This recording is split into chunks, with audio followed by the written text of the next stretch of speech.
Bane had a plan, but at the end you kind of figure out that he was just kind of like a puppet behind Ra's al Ghul's daughter. Right.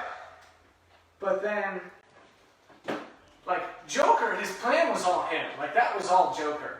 And you're telling me Joker wasn't smart enough to figure out that Bruce Wayne was Batman? Come on, Nolan. Come on.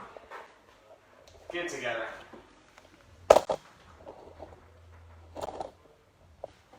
Alright. And on this episode, we're discussing movies.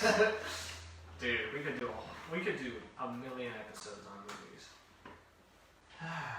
We are live, by the way. That's good.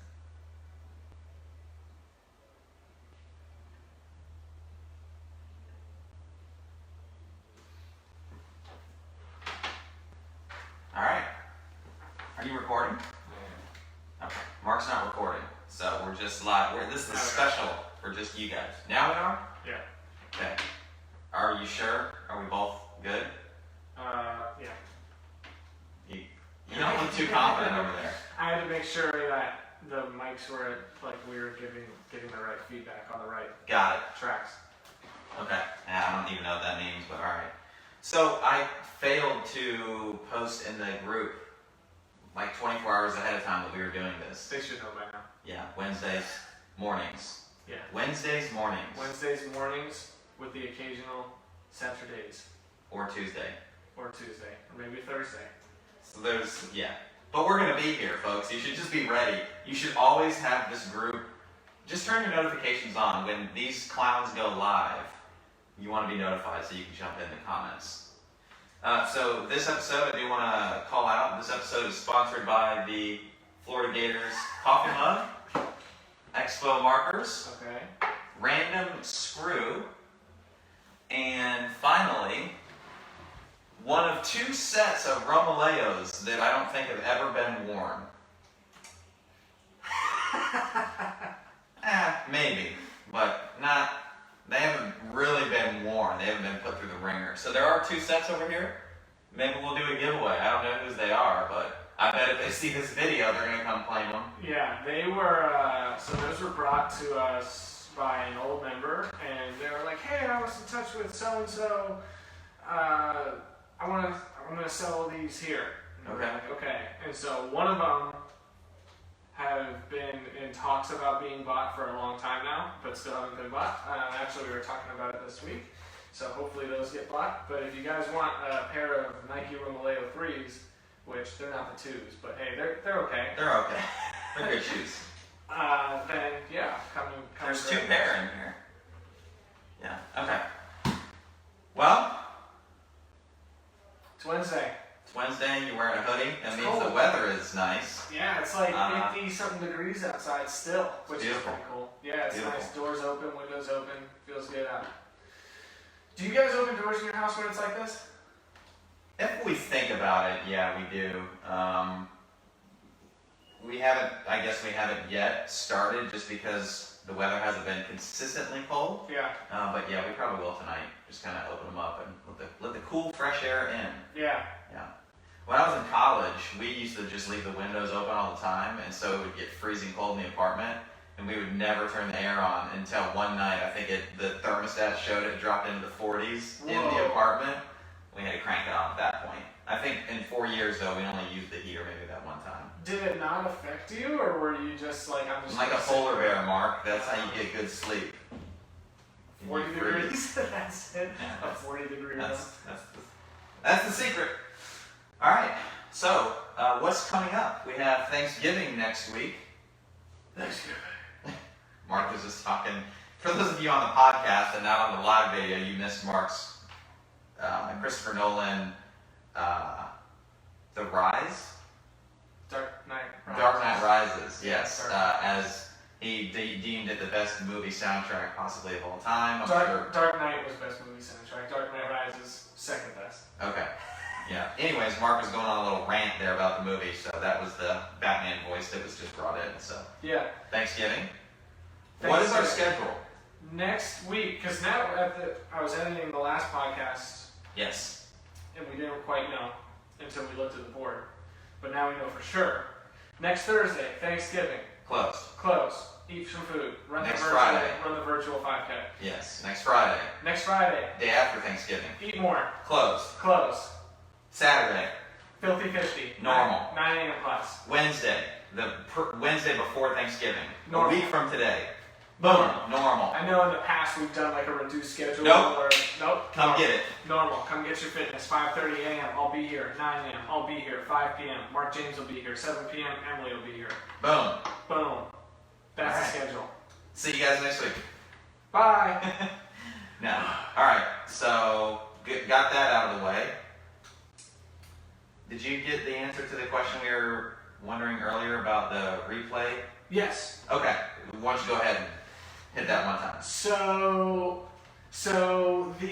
We had a free nutrition talk that was put on by Coach Stephanie and a couple people tuned in too, and they said Super valuable. Yeah, it was really good. So like these nutrition talks, Coach Stephanie will put one of them on once every couple of weeks, and so it's Zoom. You just kind of tune in, and she'll give a presentation and like have all these different like. Not like tips or tricks or life hacks, because that's not really what we're looking for, but like different habits you can kind of use to just kind of up your nutrition game, or just maybe do something a little bit differently or a little bit Become better. a little bit more aware, you know? Yeah. And so the one that we had on Monday at 5 p.m. was navigating your night out. So a lot of people are getting more comfortable going out to eat with COVID and all, and so it's like, hey, like, now's a pretty good time to inform people on how to make good choices when you go and do that. Mandy and I are supposed to have a date night apparently on Friday night. Apparently, going out did you just find out about it? yesterday. I was just informed. Where are you going? I don't know. I kind of feel like that was her way of saying, hey, I've got this time scheduled. You need to kind of take care of the rest. Oh, okay. Now that I'm replaying the events in my mind. Right. What's your go-to? What's your go-to restaurant? What's hers? And I'm a huge, like, any kind of good steakhouse I love. Yeah. That's always, I'm a good steak kind of guy. No red wine. I don't do red wine. Discuss this. Mandy loves Italian, so anywhere that we can go that is, Italian food, she loves. She has talked about perhaps trying a Thai place. Oh. I'm not sure that I'm all that comfortable having my first outing of Thai food, or my first having Thai food be during an outing where I'm away from the comforts of your own commode, if you catch my drift. Yeah, your commode's inoperable. Inoperable. So yeah, so I don't know if we'll do the Thai thing, but yeah, if anybody has any. Jose has actually made a couple of really good recommendations. So is Rob Rivera. He and Vicky are big foodies too, so I look to those guys because they're frequently, going out, checking out some good spots. So they've both made some really good recommendations to us, so that's cool. If you guys want to vote for anything that you really like in the comments, feel free.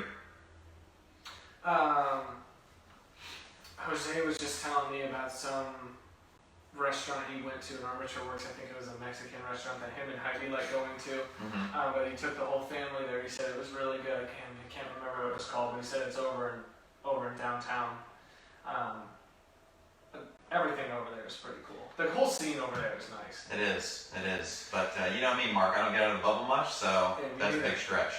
So navigating your night out, that was a presentation that was on Monday, and Stephanie is going to email out the recording so you can watch it if you weren't able to make it. So like for example, I was actually coaching the 5 p.m. class as that was happening, and so I'll go back and I'll watch that because I go out to eat every weekend, and we and I will normally go somewhere and try to go somewhere different, or maybe the same place as usual. And what's the Mexican joint? Mi Casa? Mi Casa, man. Man, that place is so good. Maybe Mandy and I will go there. And if you're willing to travel real outside of the bubble to Lakeland, there is a restaurant called Abuelos, and really good Mexican restaurant. Probably better than Mi Casa. But yeah, so once that's emailed, you guys will have access to that if you want to go and watch that. Cool. So, yeah. Cool. So we're getting right into some questions here. Right into them. We got a fun one to start. We're actually talking a lot about like programming today, but also just a bunch of different things that kind of come up during the week and why we do certain things. So the first one is something that came up this morning actually, and I thought this would be a fun one to start with, and I'll ask it to you first, Josh. It's if you, and this goes out to all of you listeners too, I'd love to hear your answers to this, is if you could program only one day of class workouts. So like, the way I put it this morning is like, you know, on death row, you get to choose your last meal. Yes, so, like, that's such a good way to put it. If like you could choose your last workout, what would you program? What workout would you want to do? So like you get, say 2 hours, or you know, to allow for like all the stuff you like. Say 2 hours in the gym, and then you're being put in the electric chair. What are you gonna do? Man. So I'm gonna go way outside the box, literally. And I don't even know if this is allowed, so you can disqualify it. But you know how small of a fan I am of running. Mm-hmm. Don't like it. However, the most fun that I have had doing what I guess you could call a workout with the group was the 5K trail run that we did at Alfaya almost a year ago. I think it was like January of 2020. Yes. Is that crazy that was this year that we did that? But so if I could like pack everybody up, this is what we're gonna go do. That I think would be it. Just because anybody can do it. For the most part, anybody could do it. It had a really good mix of endurance. You had an ability to express some power going through trails. Just a really cool atmosphere. You got out into nature, which is, you know, I'm a big fan of. You're not just cooped up in the gym. And I think it is also very unexpected to come from me. Yeah, and I literally just thought of that as you're asking the question. I'm like, wow, would it be muscle ups because everybody would expect that? And then would it be handstand push-ups and a really tall box jump, or a heavy snatch or something like that? I think I would send people on the trail run because I don't know. There was I really enjoyed that whenever we did it. I was like, man, I want to go do it again right away. Yeah, that was an unexpected answer. And you know what's cool about that trail run is it's like, you really have no idea how long you've been running. And we've talked about this a couple times in the 10 months since we've done it. But like you don't know where you're really at until there was like, until there were like 800 meters left. Yeah, then you're like, oh, okay, well, we're about done. Yeah. Yeah. I looked at my watch a couple times and it showed me like how long I've been running. And I've run enough 5Ks, not very many, but enough to know that, okay, it should be, 27, 30 minutes on just a flat trail. This wasn't. And so when I hit about the 28-minute mark, I was like, well, I maybe got 5 or 6 minutes to go. I don't remember what my time was, but you really didn't know. And the watches, like, you could have 2 different kinds of watches run the same exact trail, and it would come up with different readings. Yes, so, like people that had a GPS watch. And I don't know if you felt the same way. Maybe, like, if you ran the same pace I did, like, relatively, like, for our different paces, is, like, if you ran at a fast pace for you, it was, like, because I had no idea how far we had gone, I was like, I'm just been holding the same, like, extremely fast pace the whole time, and it made it way more intense than a typical 5K run would be for me. Yeah. And plus it was cold, like your nose is running, you never feel warm, like your body never feels warm because you're in the cold. It felt like, weirdly, like something really primal about it, like just running through the woods. Right. Almost like in Rainbow, like when he's running from everybody, but it was, that was a lot of fun. So that would be mine. That's what I would do. That's cool. Like if it was show up, it would just be something like that or that. Cool. What would you do?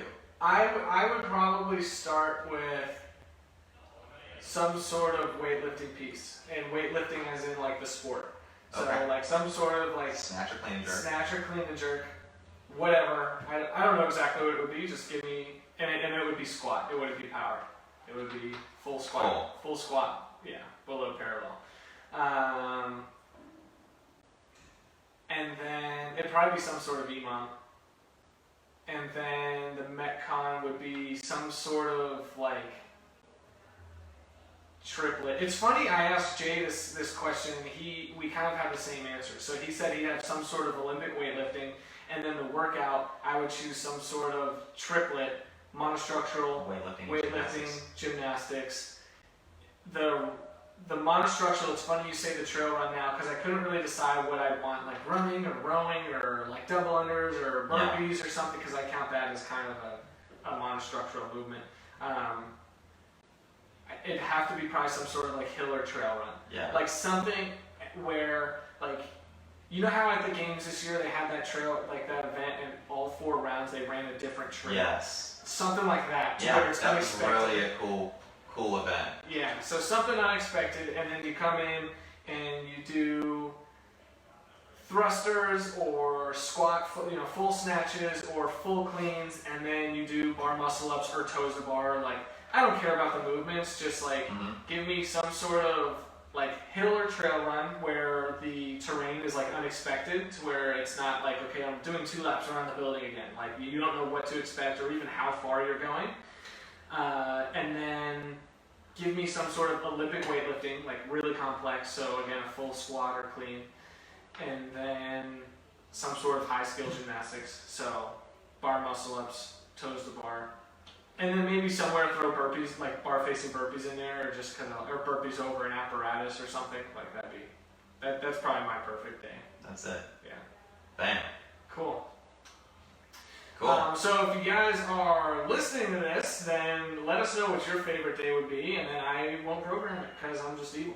No, I'm just kidding. I will. Maybe we'll find a way. That'd be cool to like have 30 people tell you their perfect days, and then for like pepper them in like over the course of time. Yeah, or even like if they were varied enough, like over the whole month, like we're gonna do everybody's favorite day. That would be pretty neat. So it'd be like, oh, like this is my day. This is the day I mentioned. And we just have, of course, make sure it was a smart day. Like, we're not going to do Chad again. We're not going to do Chad for another year at least, so. I don't know that anyone would pick that. Yeah. Yeah. Cool. So, yeah, if you guys have suggestions, or if you just want to share what yours would be, I would love to read it in the comments or hear about it whenever you're in class next. I would be interested to talk to people about that. Yeah. I asked, I was telling you, I was asking some people this morning. I got Deb's feedback. I got to listen to Jay talk about it. And so I'll just kind of start asking around and see what they are. And it'll give me programming ideas, because it's like, well, here's what I've been programming. It's like, well, why not we can still reach the goals, everybody's goals that they want to reach, while programming what they want to do. And then, it helps everybody feel. Apparently today is Tina's perfect day. She said 1 hour of back squatting. Well, there you go. It's practically, we got 20 minutes of it, but it's never good enough. Yeah. It's never good enough. It's never enough time to squat. Yeah. Okay, so I'll ask the next one. Okay. So, let me make sure I can. Okay, this one says, how workouts with similar or the same movement patterns differ from the day to day. That's not actually a question. How? So how do similar workouts or workouts with similar movement patterns differ? Yes. Okay. All right. So the reason I think about this question is it does actually come up in various forms, but this is really like the most zoomed out question that addresses all of them. But it's always brought to mind when we have something that's similar to what Friday's workout, this past Friday's workout was, and yesterday's workout. Mm-hmm. So globally, when you look at it, we had 2 of the same movements within both of those days of workouts. So it was the deadlift and the pull-up. And so people will ask, and I've even asked this myself, not only when I've been programming, but when you've been programming or anybody, it's like, well, wait a minute, deadlift and pull-up, we just did deadlift and pull-up on Friday. And so at face value, it can seem, well, number 1, it can seem unoriginal. Number 2, it could seem unsafe. Number 3, it could seem unnecessary. But as you actually flesh these things out and look a little bit more deeper, instead of just not even scratching the surface, there is a lot of dissimilarities that show up. However, I do think it's important to point out that repeating movement patterns is how you get better at movement patterns. So we have, let's just say, people that want or need to get better at the deadlift. Well, we could do a lot of different hinging patterns, but if you want to get better at the deadlift, ultimately, you need to spend a lot of time doing the wobble deadlift. This is where you answer. And similarly, if you are somebody, like I think about selfishly myself, if I want to get better at some iteration of the pull-up, yes, I need to do some horizontal pulling. I need to strengthen my lats, I need to strengthen my arms, so on and so forth. But at the end of the day, if I want to get better at pull-ups, I need to practice my pull-ups, right? So there is that. There is the realization that from a safety and effectiveness standpoint, to get better at things, you do need to do those things. Now, taking it back to what this question was asking is why would you do those things on a Friday and a Tuesday? What's up with that? So, do you want to kind of start off on this, and then I can pick up any slack that you leave me? What, doing it on a Friday and a Tuesday? So like, why do we do it so close to one another? Well, sure. So 4 days separate, if you're counting Tuesday, like 4 days separate when you did the Friday workout and the Tuesday workout, right? Saturday, Sunday, Monday, and Tuesday. If you're just, it's still, even after that, it's 3 days if you're not counting Tuesday. Right. But if you're working out at similar times, that's upwards of 96 hours separating when you did one thing and when you did something else. Correct. You're going to be able to recover in between. So it's, I wouldn't, like, unless you, like, got hurt or had something act up or something tweaked doing the Friday workout, by Tuesday, you're probably primed and ready to do it again. Right. And if not, then we probably need to address something that's making you so sore, or asking why you're still so sore from that. Yeah. Another point is, like you said, to get better at these things, you got to do them. It's like you don't get better at pull-ups and deadlifting unless you do pull-ups and deadlifting, and because it's just like there's carryover, but as you said, it's just not the same as doing it. So a good example would be like, say you like cooking food.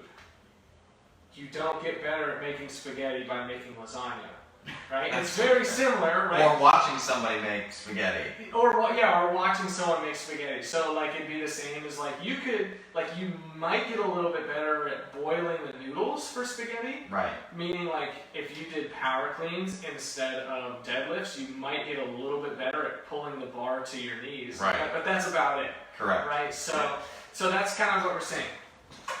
Also, the workouts, although they have two of the same movements, they were two very different workouts. And so Friday we were looking at a workout with 4 different movements, and although both workouts were 10 minutes long, you had on Friday's workout 2 deadlifts, 4 pull-ups, 6 of something else, and 8 of something else. It doesn't really matter what they are, it's just that there were other movements in there, making it a lot more metabolically demanding workout, or we'll just say more of a cardio workout. Yeah, so aerobically it was much more challenging.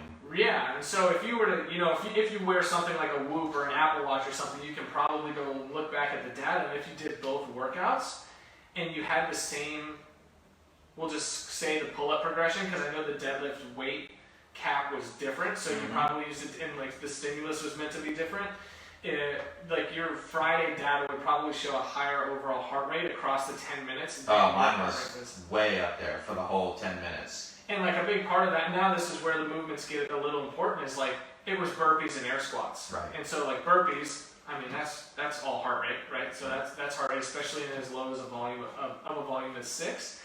And then air squats, after picking up 225 like you did in Friday's workout for the deadlifts, like air squats is simple, right? That's 8 air squats. So again, that's just heart rate again. So much more metabolically demanding workout. Whereas yesterday, Tuesday's workout, it was an ascending ladder of just deadlifts and chest to bar. So instead of 4 movements, you have 2. Yep, so instead of 4, you have 2, which made this a lot more about localized muscular fatigue. Yes, I can attest to that. Forearms, biceps, maybe your lats, maybe your shoulders, depending on how hard you're gripping that deadlift, compared to Friday's workout. So you'll get a chance to recover, quote, recover on the burpees and the air squats. Whereas you go from the deadlift, so you go from picking up, you had 155, right? Yep. And how much do you weigh? 170. Right? So you go from picking up 155 to pulling 170. Right back to picking up 155 2 times, pulling 170 twice. Yep. And then, so it's, back and forth. So your muscles don't really get a break. And was heart rate ever really an issue for you yesterday? No. So it's interesting you bring up the Whoop data, and I'm just thinking back to the picture in my head. So I don't know, it'll be hard for people to understand this thing in the camera, but and especially hard for people that are just listening to the audio of this. But on Friday's workout, my heart rate got very high early into the workout because I knew that where I could maintain, and it stayed there. Like there was these little dips. I'm talking like minuscule dips in my heart rate, but that was when I finished my air squats and walked to the bar and started the very next round. Like that was the transition time, and then it was boom, right back up for the remainder of the round. So there was just these little down ticks. Yesterday's workout, on the other hand, it was these spikes and dives the whole time. So the heart rate would get way up there, especially later into the workout. The heart rate would get way up there for something that's a really high turnover, like multiple chest to bars and holding on to the bar for the deadlift. The heart rate would spike.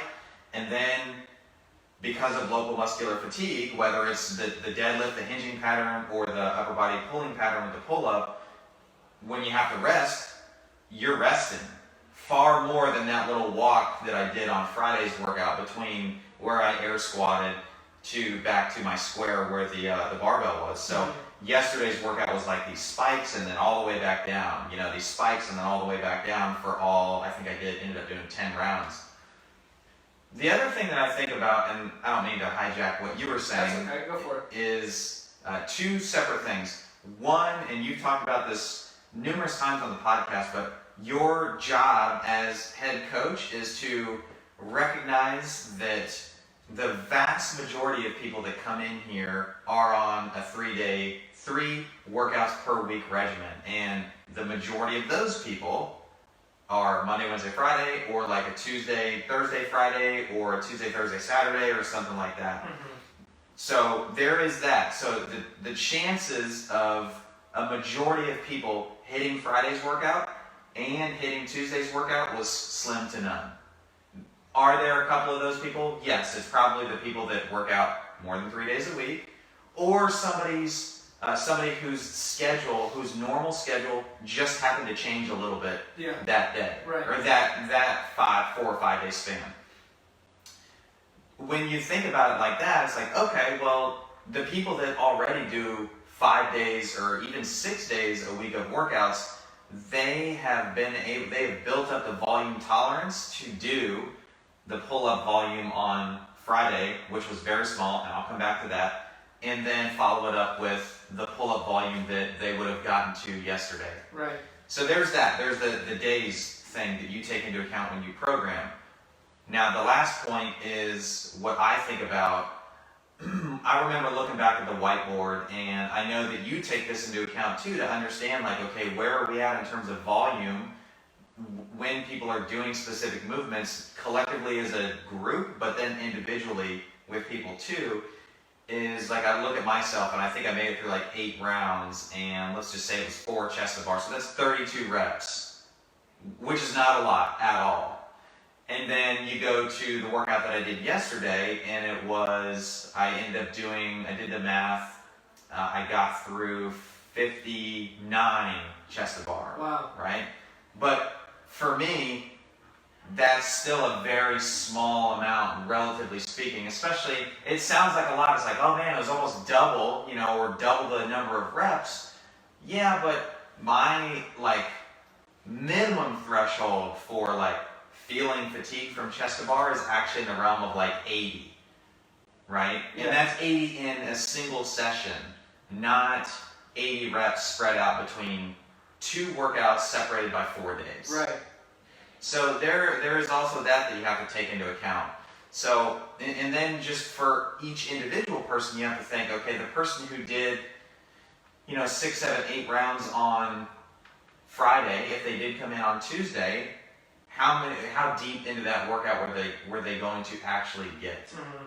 And then the last thing before I park this car for the final piece is the deadlift in itself was completely different. So the deadlift on Friday was about 50% greater than the deadlift yesterday, but the volume, just the sheer repetition of yesterday was way more fatiguing. I could walk up to 225 on Friday every single time, no matter what my breathing rate was, deadlift it twice and move on.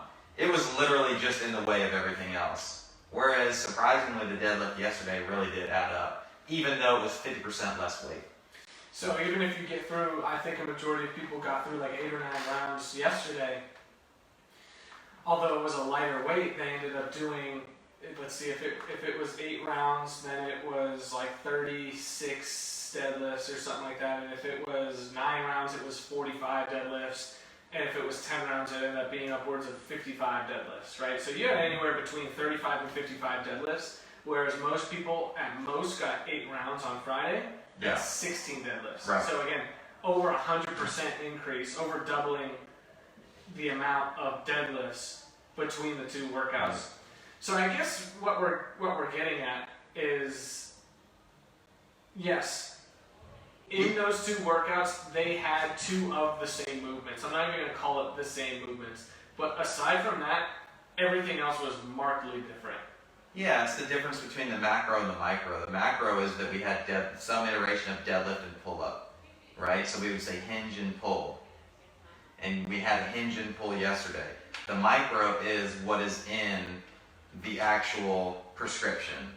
Not only the daily prescription for the group, but then the daily prescription for the individual, because the piece that I didn't say until right now is I didn't even do chest to bar on Friday. I ended up doing bar muscle-ups. So it was even less for me. Yeah. Yeah. So it was practically almost a completely.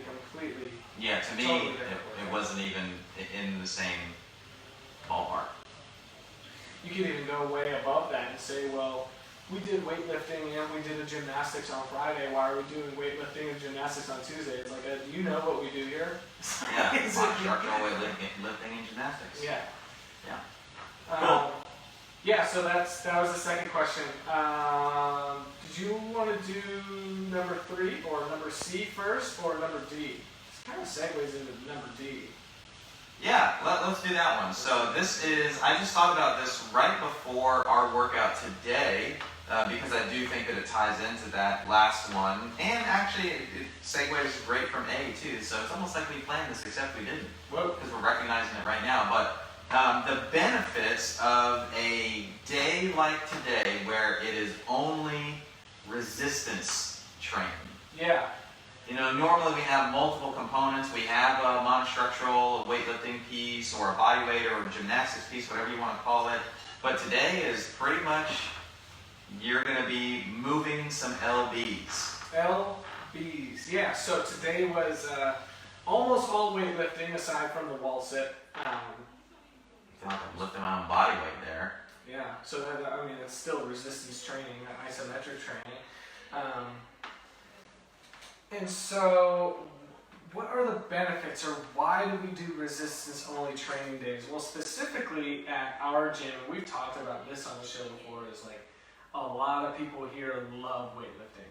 Like, weightlifting as in Olympic weightlifting, and lifting weights as in any other form. Like weight training. Yeah, weight training. So, like, people here love weight training, and so I can count on all 10 hands that, the amount of times I've been asked, can we have just a weightlifting day? Yeah. And I'm always like, well, I don't know, because I know what that means. It means, hey, let's snatch for 30 minutes, clean and jerk for 30 minutes, right up to a 1 rep max, and then we're gonna leave. Which, if you go back a few podcast episodes, we don't need to be 1 rep maxing. Bang! But I'm not gonna jump on that grenade again. But can we have a day where we just do weightlifting? And I started thinking about it when I was programming one day, and I'm like, well, why not? We have days like Monday was, and it's cool. We were talking about the Monday, Wednesday, Friday people. It's like, if you were here Monday, we came in, we got a really solid warm up in, and we did just a Metcon. It was a 20-minute AMRAP, and so it was a long duration, very aerobic, very cardio endurance dense workout that we had that day. Today's the complete opposite. So essentially everything of what we're doing is in the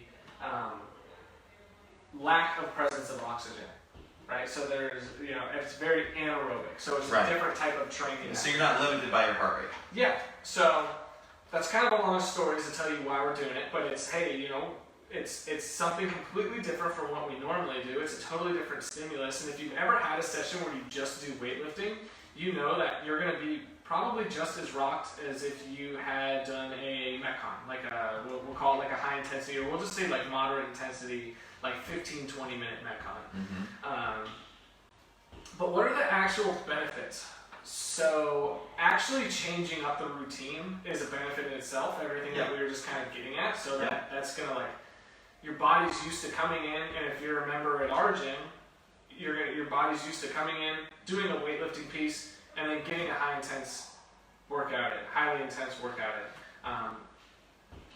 Today it was, okay, we got our weightlifting piece in, we broke for about 5 minutes, and then we got another accessory piece in of weightlifting, and your body's probably like, whoa, what is this? This isn't a Metcon, my heart rate isn't at 150 or above, what's happening here?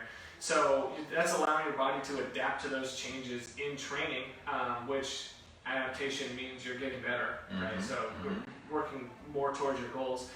Down to the minutia, the actual benefits of it. The physiological. Yeah. So a lot of this, I think this escapes a lot of people because they want to come in and do say their goal is to come in and gain weight, so they want to gain muscle, right? They're going to want to come in and do just the strength bias days. If they come in and they want to lose weight or lose fat, they're going to want to do a lot of the 20-minute AMRAP days because that's more applicable to their goal. But I think... Well, I'll back up real quick, just insert this, because that's what the narrative has always been, that it's, well, if you want to lose weight, you just got to run your face off. If you want to put on weight, you got to lift weights. Right. So it's definitely not that. It's not that black and white. But no, and so that's perfect segue into what I was saying is that when you lift weights, so gaining muscle is going to cause your body to burn more calories at rest. Yeah. And when you burn calories, it's in the form of fat calories. That's an actual thing. It's fat calories. And so lifting weights generally, or you can pretty much say it's going to turn on the furnace in your body. That's going to start slow burning those fat calories. The more muscle that you have, it's like you're just putting more logs on the fire. Yeah. It's always going to be, it's like you're stoking the fire. It's always going to just be burning a little bit hotter. Somebody that doesn't have hardly any, you got no fire. No fire. No fire. Yeah. And then another benefit is taking the volume down a little, as you would normally do on these resistance training days, can help with joint health. If you introduce any sort of tempo, or you play around with the sets or reps, or tempo, or what else did we said rest. If you play around with any of that, it's really beneficial for your joints to, okay, we're not going to do kipping anything today, or high repetition, moderate intensity things today. We're going to slow it down a little bit, focus on how and why we're moving, move consistently, move well, and move consistently well. And it's going to help our joints out a lot. And overall, just give it a break, despite the weight being maybe heavy that day. So that was kind of a long ramble as to the why, it was programmed here today, why you might want to program something like that for yourself or for your gym. And then the benefits, those are just two of the benefits, and we could probably list off the top. Yeah, another really popular one, and I think that as you get older in age, you start to hear more about this again because of the narrative, but this one is certainly true, is the concerns around bone density. So everyone, I'm sure, has heard or experienced a fall where you break something. As you get older, the likelihood of that occurring goes up. Your balance gets worse, presumably because you're not doing any sort of physical activity that challenges that. That's beside the point.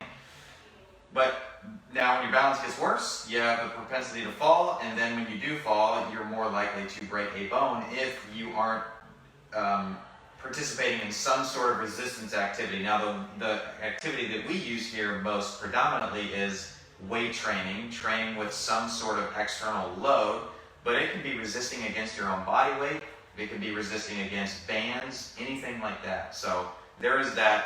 So bone density, as you progress in resistance training, goes up. And so if you do fall, the likelihood of you breaking something goes down because your bone density has increased. So that would be like an additional benefit that I think about. The other thing that I think about that kind of ties into this, and I was thinking it just as I said it, is it does actually help with your balance, because you are much more intentional about how your body feels, what is going on. Your heart rate is not nearly as elevated as it might be in a workout where you're just trying to get the movement done and move on. So you're moving with much more intention, which usually means that kinesthetic awareness, otherwise known as just knowing your body's position in space, i.e. your balance, improves. And so the practice of resistance training improves your balance. So now you are less likely to fall. Although if you do fall because you've been doing some sort of resistance, you are less likely to break something. So I think that that's a pretty big unsung benefit. And then just, tying into what we were talking about here of a day where you're only doing resistance, it really intensifies the focus that you have on the task at hand. Like, you're doing nothing else but really feeling dialed into that movement. And I don't think that we, whether it's with regards to how we exercise or how you do anything else in life, where we really kick everything else out except for this one task that I'm doing right now. Yeah. So I think that's pretty cool. I think you could see that today because we did pause squats, and so there was a 3-second pause in the bottom of every squat. And I don't know if you looked around and everybody's squatting, but it was like this in both classes that I've coached so far, and so I didn't think it was a fluke, but everybody was squatting really well. And I don't know, was it because of the pause? Was it because all we're doing today is weightlifting, so we're putting more of a focus in the weightlifting? Is it because of, anything that the coach said or the athletes thought, or, so what, but everybody was squatting really well and overall moving well, even Bart, Bam! Yeah, but it's cool to see that when we play with the programming a little. So we play with it by one, introducing the pause, two, making it an all resistance training day, and then even just to emphasize that point a little more is we also had those Bulgarian split squats or rear elevated split squats, and that's normally something that gives people a lot of trouble. But when we kind of talk about the importance of doing it and why we're doing it, you saw that people that normally might add weight take that away. Yeah. Yeah. Focus on how, like we said, how and why they're moving, and so. That was really cool to see too, and I guarantee, even doing those at body weight, as I said in the class, that's gonna make you. Oh, I know, I'll feel it. So this is just kind of an aside because I know it looks like Tina is maybe our only viewer right now, so I want to interact a bit with her. I'm curious, Tina, if this day would have shown up on a Tuesday or Thursday, because I know she's traditionally a Monday, Wednesday, Friday gal at 5 p.m. She's like a staple of that class. Uh-huh. Would she make a special appearance at a Tuesday evening class, say at the 6 p.m.? I mean, I know she's really dialed in at 5, but I know how much she loves this. So I'm just kind of curious, would she swap one of those out? Right. So if you want to hit us back in the comments, I know there's kind of a delay, so. Nope, all right. Yeah, she's pretty consistent. Okay. Why is that? I'm talking specifically to Tina. Why is it just like a scheduling thing? I gotta work, or it's too late, or I'm just so dialed into my rhythm at 5 that's when I do it. Creature habit. See, I like that. I think that's maintaining your habit and rhythm. I think is probably more important than going out of your way to change it up just for that one thing. So that's that's admirable. Good job, Tina. Nice. I knew I liked her. The last note I'll kind of give is, it was kind of branching off of what Tina said. She was like, well, once upon a time we did that. And I think she was referring to days where we'd come in and we'd, get a 15, 20 minute, or like a 15-minute warm-up in, we would brief what we were doing, and it would be like on a 40-minute clock, you're going to snatch for 20 minutes and clean and jerk for 20 minutes. Yeah. And so, yeah, there was a time we did that. And then it's almost like, I guess this is probably the proper way to put it, like, we found out there's a better way to do things. Like, yeah, I think it's that combined with just I know sometimes it seems in our little bubble that things are normalizing from like a COVID, piece. And if you see anything outside of our little bubble, you realize that it's not. But where I'm going with this is the reality is just some of the handcuffs that we have with regards to how we can do things and still maintain like the utmost safety, which is, like we've said so many times, our primary concern. That has definitely played a role, but to your point, and I know where you're going with that, is there is a better way. And that's what we're always searching for. So it's like, do I miss that? Well, for sure. But I'm also very cognizant of, okay, but we're now pursuing a better way of doing things. right. And that's not to say that, like, I love it too. Like, we're both fans of weightlifting. And that's not to say I'll never program it again. Like, there might be a day where it comes up, because we know that Tina's not alone, that like a lot of people like to do it. Yeah. There's a way that we can do it and still coach and be safe for the people that shouldn't do it, as I've said in the past. Yeah. Is it going to be more than once a year? Or actually, I've been programming here for 3.5 years, and I haven't programmed, or almost 3 years, I think. And I haven't programmed a day like that. So is there to say it's ever going to be more than once a year, or once every 2, or once every 3 years? You never know. No, but yeah, that's kind of the beauty of it, is you never know. So it might come up. Who knows? But yeah, we kind of figure out a better way to do things. And we kind of see that, like, if you look at traditional strength training sessions, like, you're never going to just be like, on a random Tuesday, like, you're going to 1 rep max clean, and you're going to or clean and jerk and snatch. Like, that's what you're doing for today. Like, there's going to be days like today where you have 1 or 2 or potentially 3 like main weightlifting pieces, like the meat of it, and then you're going to have 1 or 2 accessory pieces like we had today. Correct. So it's always going to be some sort of, most likely, percentage training, which is like, you could kind of call today that. I mean, we worked up to a heavy triple, but there was a pause, so it wasn't necessarily a heavy, like a true heavy triple. Yeah, when you introduce that, percentages kind of go out the window. Yeah, and then we worked at a percentage of that. So we had our traditional like percentage work, or like the meat. And then by the time we finished that, there were 20 minutes left of class. So as I mentioned, a 5-minute break, and then 10 to 12 minutes to knock out our accessory work, and then clean up, recovery, and then we're good to go. So that's like, That's the ideal. Yeah, that's the ideal, like, beautiful, like, weightlifting session that you want to do in an hour. Now, if we had a 2-hour-long class, like, we're getting that. But yeah, so that's the benefits of a weightlifting only day. All right, final question. Final question. If you were going to build a garage gym from scratch, what would you get? So there's some caveats here. It's what I think about is like, okay, what are the necessities and what's my budget? Yes. So to kind of frame this, we discussed having 3 different budgetary limitations. I think your $500 budget is kind of like very entry level. You can actually get a good bang for your buck there. Oh yeah. The $1,500 level, and then the $3,000 level. Now, this is not outfitting a full-on commercial gym, right? Rice barn gym. Yeah, right. This is. I just want to go into my into my garage, and know that I am making progress towards my goal. What do I need to do? I've got $500.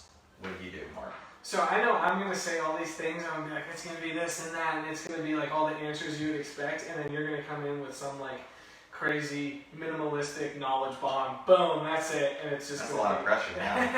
But anyway, all right, so we'll go back and forth. I'll go 500, you'll go 500, I'll go 15, you'll go 15. Okay, so that sounds good. It's $500 my budget. I'm gonna get a kettlebell. Okay. I'm gonna get a jump rope. Oh yeah. So caveat: we have nothing, right? We don't have a jump rope. We have nothing. Yeah, we have nothing from from scratch.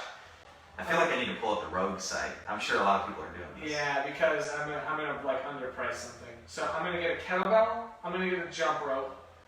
We'll say that puts me at like 160, 170. I'm gonna get a. What kind of jump rope are you getting? I got RPM. It's like a $70 rope. Okay. But it's worth it. It's worth it, man. Seriously. Why do you always lose no winter workouts? No, I'm just kidding. I don't even jump rope anymore because I'm shit. It's all my dude. Dang injury. So then I'm probably gonna get. You know what? I just got these Noble runners. I'm probably gonna get a pair of running shoes. Whoa. Yeah, I'm probably gonna get a pair of running shoes because you can still like, as long as it's made by someone like Noble, like I would get a pair of their shoes because you can still, we'll call it like do functional fitness in it, right? So you can still jump rope, kettlebell swing, and we'll say that puts me at 300, and with the remaining 200, I'll get an assortment of dumbbells, and I'll probably be good. Oh, but I don't know. I'll probably work a pull-up bar in there. So I'll work a pull-up bar in there. I don't know how much a pull-up bar would cost. Like one I could probably drill into the like rafters in my garage or like ceiling or something. Okay. On like the wall. And then with the remainder of cash, if there is any, some dumbbells. But I already have a kettlebell, so the dumbbells is just kind of fun money. So kettlebell, jump rope, running shoes, pull-up bar. If there's a remainder of money, because I don't know the exact cost, some dumbbells. And probably just go with something like 35s. It's like something fairly light. Got it. Boom. All right, $500. What would you get? $500. I would. So I just found these the other day, years ago when I first got into CrossFit. Actually, none of the equipment providers that exist today existed. There was no Rogue. There was no Again Faster. I don't even know if people recognize that name. Yeah, that's even old school. So there was within the first year, or no, 2 years of me starting CrossFit, Rogue, Again Faster, and there used to be this company called Garage Gym. I think they've been bought and sold a number of times, but really Rogue and Again Faster were like the big players. But before then, if you wanted like a medicine ball, it was go get a basketball, cut a hole in it, rip the rubber belly out of it, fill it with sand, and duct tape it back up, and like that was your medicine ball. Wow. I mean, everything was done like very DIY. So if you wanted a set of rings, this is how you would actually make rings. You would get some PVC pipe that was like 2 inches in diameter. You would put it into your oven at like 200 degrees for 20-30 minutes to soften it up. And then you would get it out and you would bend it to shape and hold it. You would like tape it or whatever. You'd fill it with sand so that it would hold shape, put it back in there. Make sure that everything got formed up good, and then you would take them out and let them cure. And so that was these, instead of being these perfect wooden circles, it would be like this like kind of half teardrop thing, and you would throw ratchet straps through it. Whoa. And that's like how I first started ring work. I still have them. I'll bring them in one day. Is there a set of rings that used to be here that are...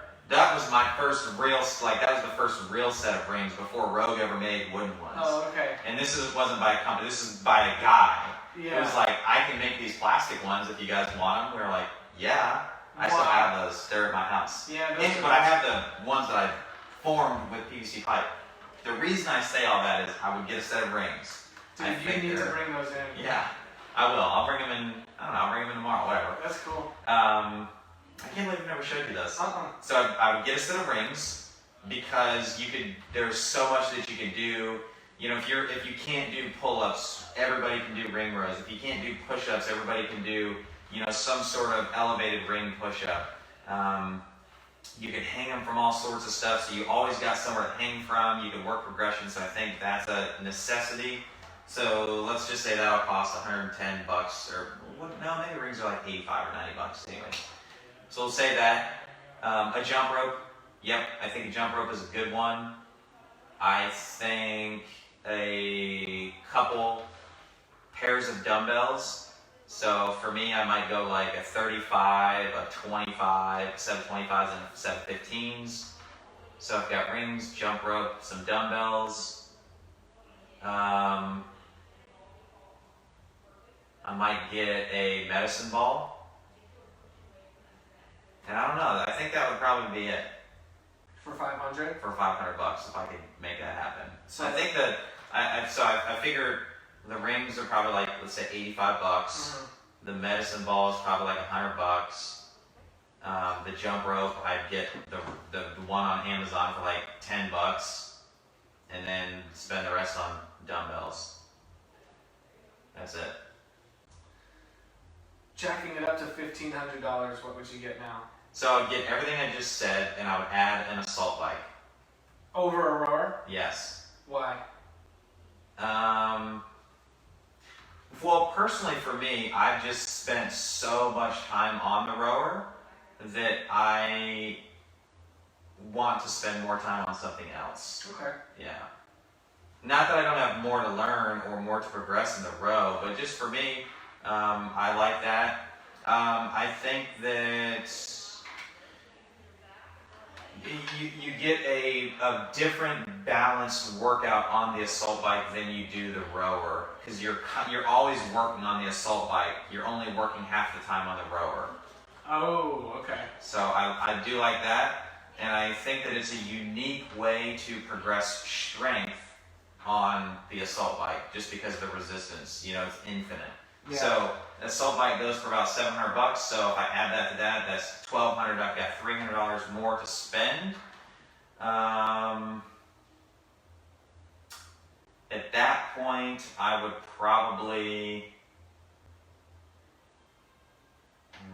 What else would I get for $300? I feel like I need to open the door and look out there and see what I would get for the rest of that money. At that point, I might add like a pull-up bar, like a ceiling-mounted pull-up bar like we have at the house.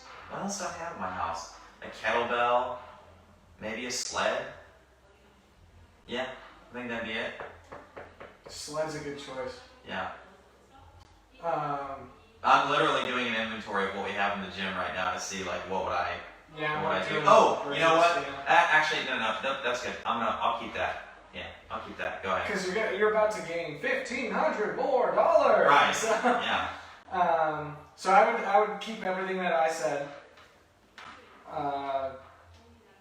And I would add. I was gonna say a rower, but I think you might have convinced me on the assault bike. I have a rower at home. I love it. I think it's awesome to have there. It was awesome to have when we were at home.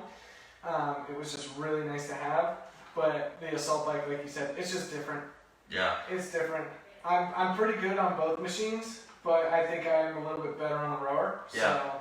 So assault bike would be cool to have. And you said we got $300 left over after that. I haven't said med ball yet, so I'll probably say I'll grab a med ball. What's that? $110? Yeah, $100, something like I'll say. So I have $200 left over.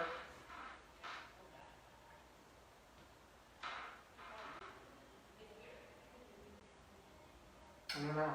I just realized that we're still recording. So I know, you got all this dead time. Yeah, I hope they didn't have Maybe you put the Jeopardy tune in there when you do the podcast. Oh, I figured out I can reverb.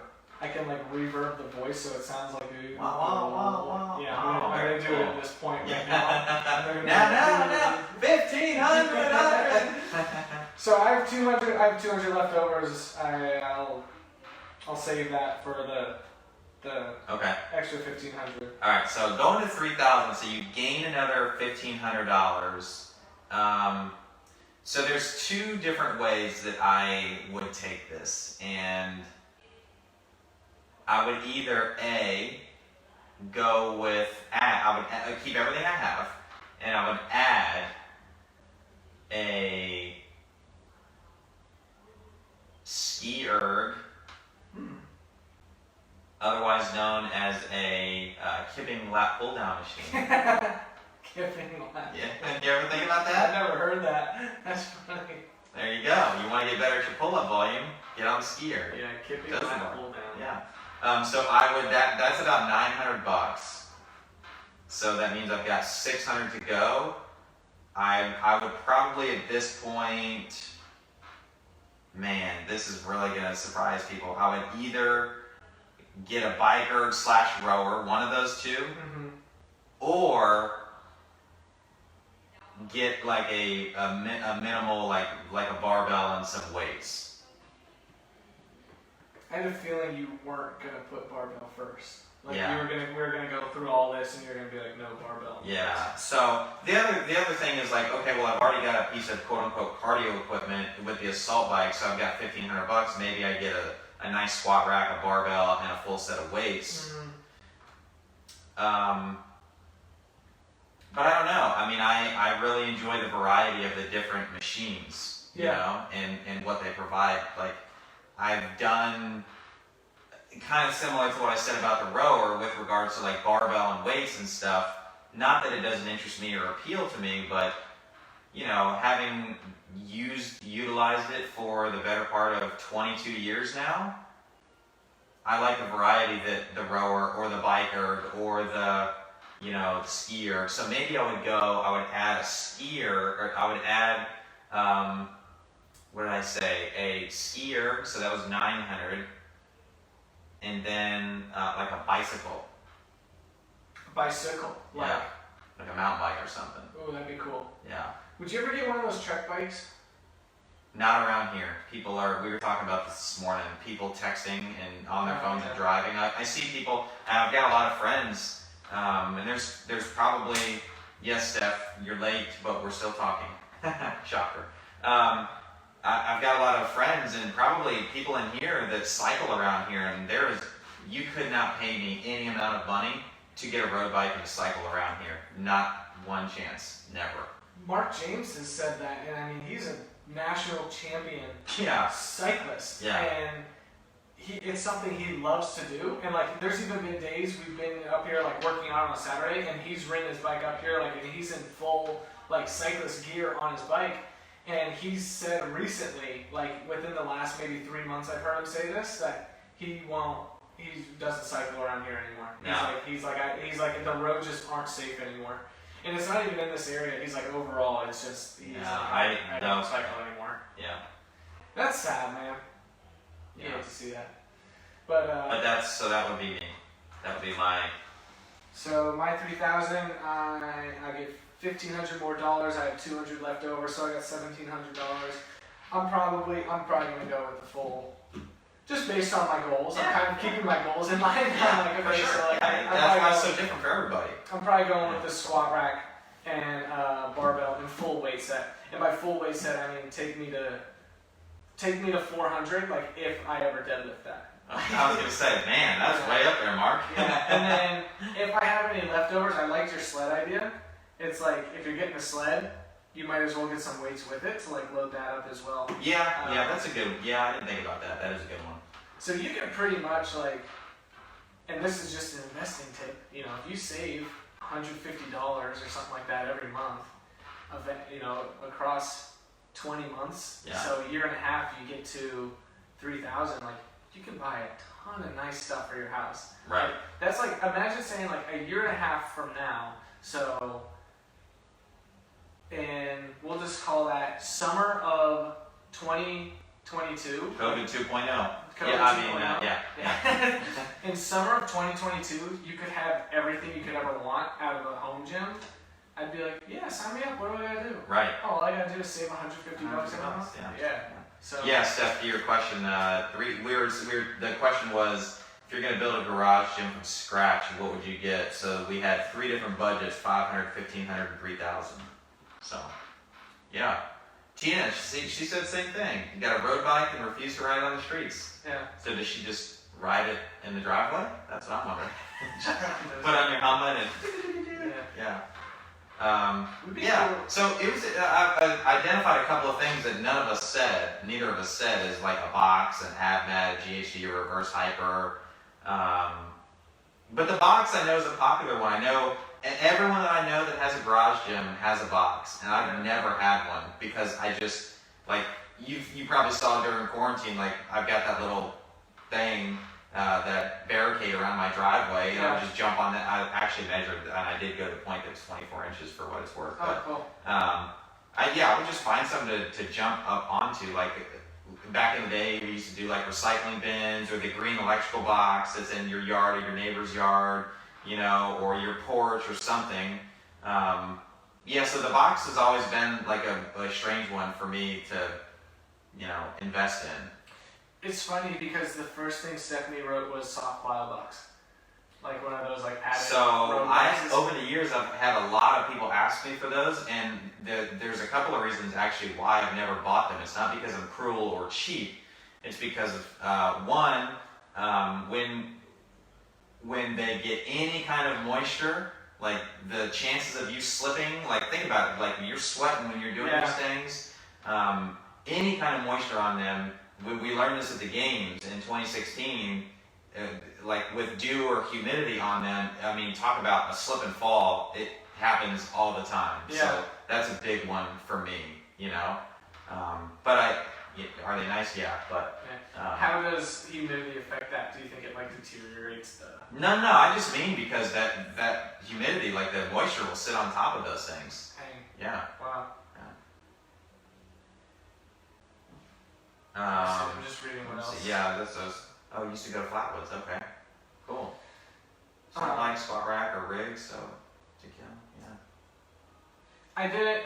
I thought about AdMat, and I thought if I have a pull-up bar, like... I just do knee-ups. Yeah, I get knee-ups or knees to chest or toes to bar. Like, I'll get my hip flexion in. Or recognize that there was a time when the AdMat didn't exist, and we all just did sit-ups in our bedroom on the carpet, and we were fine. Did people complain then? No. Oh. So we introduced something for comfort, and then people complain about it. Weird, right? Yeah, that's weird. We also didn't say mobility bands, because who need to do mobility? I would actually have a good amount of resistance bands. So the little ancillary dollars here or there, that's what I would have. Yeah. I actually did think about that. I was like, man, I would really want a foam roller. I would really want a lacrosse ball. I'd want some mini bands. I'd want, so years ago, we used to have this like post. I'll have to write a new one and update it, but like a CrossFitter survival bag. Mm-hmm. But now we could just say the fitness enthusiast survival bag. It's like, what do you, like if you're going to travel, you can't take your home gym with you, so what would you take? So it would be like your jump rope, your foam roller, your lacrosse ball, your stretch band, so that it does actually can provide some resistance, a mini band, because you can do a lot beyond just warming up the glutes with it. But those were some of the tried and trues that if you're going to travel, don't take your dumbbells like an idiot. Yeah. Or your med ball or your rower that you're never going to use. And I say that because I've been the idiot that took a bunch of crap and I never used it. Yeah.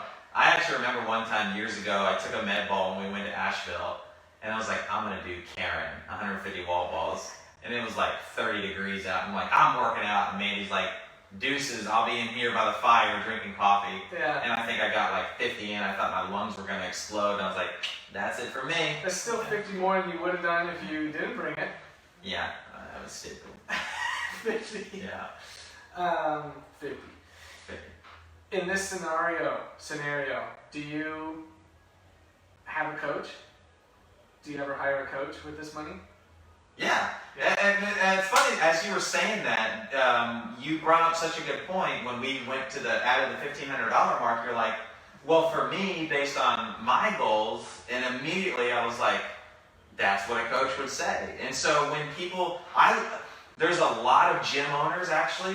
This is a cool conversation or a cool aside to have, because I talk to so many that have this concern. But there are a lot of gym owners that have the concern, like, oh my gosh, Sally Sue, she just got outfitted her whole home gym. I can feel it. She's gonna leave, and I'm like, that's so awesome that she's taking the step to say, fitness is now so much a part of my lifestyle that I want to have the ability that if I can't get into the gym, that I can still work out. Yeah. Or God forbid, if she has to move, guess what? She can take her gym with you. But really the opportunity there is, this is what we say all the time. We don't sell access, we sell coaching. So it made me think whenever you said that, I was like, yeah, that's exactly who you should talk to. If you're thinking of getting some stuff, you don't need to spend $10,000. Tell me what your budget is. Tell me what your goals are.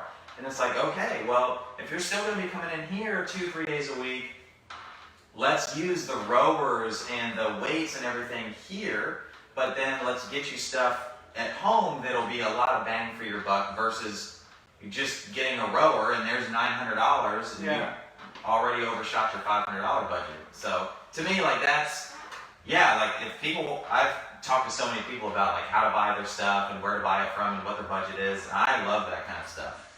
That story's funny because Stephanie Ball has been getting a lot more stuff like here and there. Like she got herself a barbell and plates and like a plyo box. I saw she posted something recently about that actually, yeah. Yeah, and then Tina's gotten herself a barbell and plates, and so I razzed them. I'm like, so when do you want me to stop your membership? I'm like, when do you want me like since you're getting all this stuff? And then they're like, no, we're not leaving, it's fine. No. Yeah, I'm like, it's super exciting. And I love seeing people get all this new stuff. It's like I want to come play. Because what I've realized over time, I'll never forget one of the first members that really started kind of the home gym thing was Alicia. And she came to me and she's like, all right, she was so pumped. She'd already been working out with us for a long time. And she's like, Michael, which is her husband, Michael said I could get some stuff for the house. So what do you think about this? And so we pulled up road and we, pieced together everything, how it's going to go, what the flooring is another big consideration that I think is less popular, but you do want to invest in some good flooring. Make sure my camera's still working. But the thing that I realized really quickly with her is like the questions that she's asking went up tenfold in terms of like the content and the density of them. Like she became really invested in the process, which for like a nerd like me was like, oh man, this is awesome. Now we can really have conversations like this, and the buy-in is so much greater. It becomes much more of a collaborative effort between coach and client. I don't know. I see it as such a phenomenally good thing when people start down that road. So I don't ever see it as like a threat or a bad thing. It's awesome. And in like a COVID-19 situation, like imagine we have to go virtual again, or we have to go remote. It's like now you have something at home because like everybody wanted the coveted barbell and weights, right? It's like now you have that at home. It's like, okay, you can come in and like get a kettlebell or a set of dumbbells or something instead. If something like that ever happened, it's just like the possibilities, like, because you don't think about that surface level. It's like I'm just getting a barbell and weights, but like the possibilities just opened up to are just infinite. Yeah. With that, so that was a fun little activity. I hope. Cool. And if anyone out there is like, man, it kind of makes me want to invest some money, like, awesome, talk to us. I'm happy to. Yeah, like we just went over options for $500, which is like 5 weekends out. That's 5 weekends out. Right. And you could have lifelong fitness instead of 5 fun weekends. Yeah. So. Yeah. Cool. You could have 5 boring weekends now, losers. Just kidding. We just lost all our viewers. Yeah. But yeah. So, did you have anything else? No. That's it. That's it for me, Mark. Cool. It was a good one. It's fun. A bit of a fun one with all the questions we had. So. I want to hear from you guys. If you could program only one day of a class workout, what would you program? Almost like your death row workout, last workout ever, what would you program? And then if you were going to build a garage gym from scratch, meaning you don't own anything, like jump rope, ab mat, any of it, none of the stuff you have. Apparently, according to you, you don't even own shoes, so. I guess so. That's why I bought some running shoes. What would you get yourself? What would you build from scratch for $500, $1,500, and $300 or $3,000? Well played. Yeah, there you go. Well, thank you for your time, Mark. Thank you for your time, people, and digital audio people. Thank you. Until next time, this was episode 53, I think. 53 of The Art of Coaching, and we will see you next week.